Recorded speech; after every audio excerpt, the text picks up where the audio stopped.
Hello students, welcome to Sourav classes. Today we will be solving the NBHM PhD scholarship exam questions on the January 2018 paper. We will be solving the questions on the section 4 which dealt with the calculus and the differential equation questions from the paper. We will be solving question 6 today. In question 6 it has been said that in the preceding problem, if Vt is the velocity at time t, then we need to evaluate limit of Vt as t tends to plus of infinity. So basically this problem is a continuation of the question 5 from the same section. So in that let me go back to that previous question to show you. Let me go back to the solution that we have done for the question number 5 in the preceding problem. In the preceding problem we have been showed that a particle was falling from rest. So this was the question and we ultimately got the solution as y double dash, where y of t denotes the distance traveled by the particle at time t. Y double dash is equal to g minus c of y dash whole square, where initial displacement given by y 0 is 0 and initial velocity is also 0. So this is the differential equation that we need to solve over here.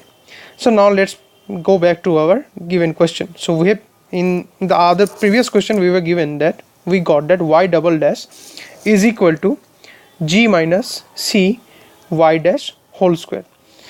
Now Vt, now what is Yt? Y of t is basically the distance, basically the displacement or the distance.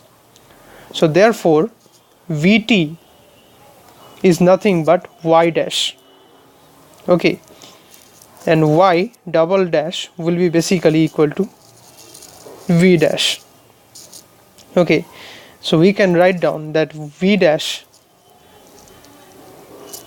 and since x will be the displacement, so v dash of x will be basically equal to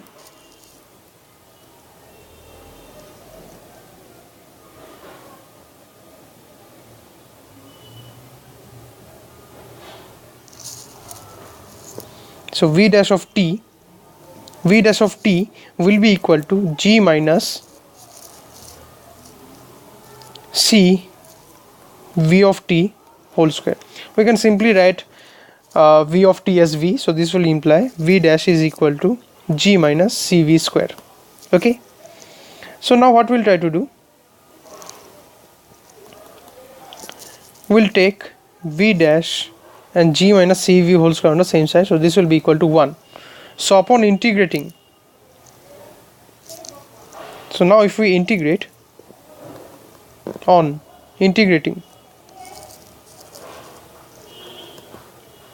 we get v dash by g minus cv whole square, and since we are differentiating with respect to time, integrating with respect to time, so this will be t, and here also it will be 1 dt.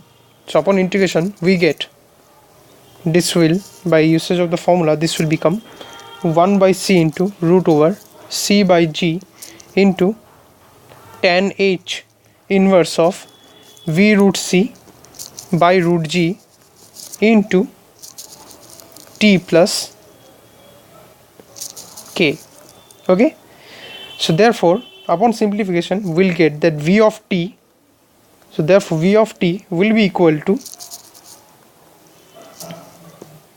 root over g by c tan h of gc into t plus k. So if we now put, so therefore if t is equal to infinity, then we'll get limit Vt as t tends to infinity will be basically equal to g by c tan h of infinity. Now we know that tan h of infinity is nothing but equal to 1. So this will be basically equal to root over g by c, which is the final answer. So today we have solved a question which came in the section 4 of the NBHM 2018 paper. We'll be solving the next questions in the subsequent videos. Till then, keep watching Sourav classes videos for more solutions and content. Thank you very much.